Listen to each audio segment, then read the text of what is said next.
बाटो छोडिसकेको थियो। विगत 6 देखि 8 महिनामा किन बनेन त्यो बाटो, त्यही भएर म स्थानीय तह वडा सरकारसँग के सानो रिक्वेस्ट गर्न चाहन्छु। र यो देखिरहेको पुल जुम्ला कनका सुन्दरी गाउँपालिका वडा नम्बर 8 मा स्थित रहेको छ।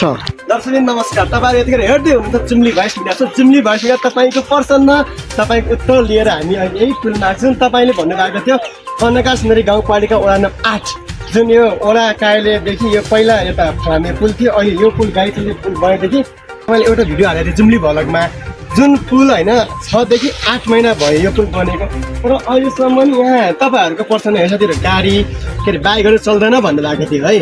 सो बाइकहरू अहिले एकदम बिजो आउँछ, किनकि यो तल नराकोटदेखि यो बाटो एकदम सर्टकट बाटो हो नि त। रिपोर्टिङ गर्न आएको थिएँ कि, तर यहाँ हाम्रो वडा अध्यक्ष हुनुहुन्न थियो। सो आज एकछिन तल के मिटिङ भइरहेको छ, त्यो मिटिङ हेर्ने मिटिङको कुरा म तपाईँलाई रिपोर्टिङ गर्छु। सो यो बाटो एकदम गम्भीर अवस्थामा म तपाईँलाई देखाउन गइरहेको साथीहरू। यो पुल बनेको विगत 6 देखि 8 महिना हुँदा नि मोटरसाइकल चल्ने बाटो किन बनाएको हो सरकारले, म तपाईँले गम्भीर विषय लिएर यो वडापालिकामा जाने यो बाटो चाहिँ अप्ठ्यारो बाटो, पहिला चाहिँ रोड यो बाटोमा मोटरसाइकल हिँड्न नि सकिँदैन। त्यही भएर कुनै पनि व्यक्ति नराकोट बजारदेखि गोठ जिल्लासम्म यात्रा गर्छ भने मिनिमम उसले अब जाँचबाटी माथि जानुपर्ने हुन्छ। त्यही भएर 2 लिटर बढी तेल खर्च हुन्छ।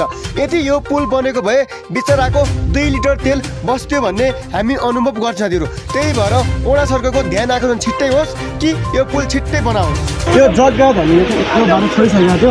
विगत 6 देखि 8 महिनामा किन बनेन त्यो बाटो, त्यही भएर म स्थानीय तह वडा सरकारसँग के सानो रिक्वेस्ट गर्न चाहन्छु। र यदि सडक डिभिजन कार्यालयको गल्ती छ भने उहाँले सुधार्नु पर्यो, किनकि हाम्रो दाजुभाइले मोटरसाइकल लिएर यो बाटो एकदम सर्टकट बाटो भनेर हेर्नु न, यो यत्रो सर्टकट बाटो यहाँ सर उता जान्छ नि, त्यही भएर गाई गोरुलाई हिँड्नु पनि अप्ठ्यारो छ के।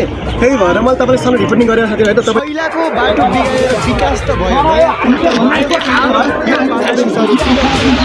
त्यही भएर रिपोर्टिङ गर्न आएको छ।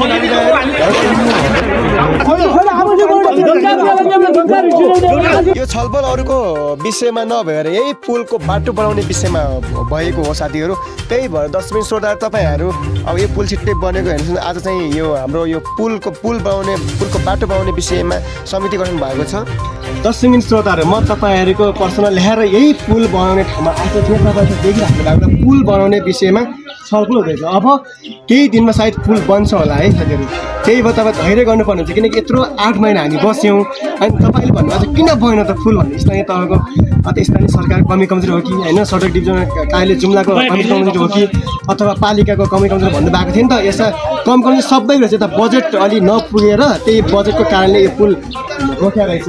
अब केही दिन पछाडि बन्छ, किनकि आज यो समिति गठन भएर नि काम सुचारू हुन लागेको छ। त्यही भएर मैले तपाईँसँग नोटिस गराएँ कि यो पुल अब छिट्टै बन्छ।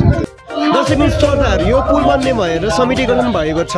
अब समिति गठन लगायत यो हाम्रो वडापालिकाको जुन वडापालिकाको अगाडिको यो गेट पनि जाने भएको छ, किनकि फेरि यो सार्वजनिक स्थल हो नि त। यस्तो थियो, यस्तोबाट त बाइक बाटो चल्दैन। यही पुल साथीहरू है, यही पुलको विषयमा लिएर आज तपाईँहरूले रिपोर्टिङ गर्न गएको थियौँ। यही पुल अब केही दिनपछि बन्छ भन्ने सल्लाह आएको छ। सो भिडियोलाई अन्तिमसम्म हेरेको धेरै धन्यवाद। केही भिडियोमा कमी कमजोरी भयो भने माफ गर्नु होला। Thank you so much every one, by by. Next video लागि पर्खिनु होला है त ल।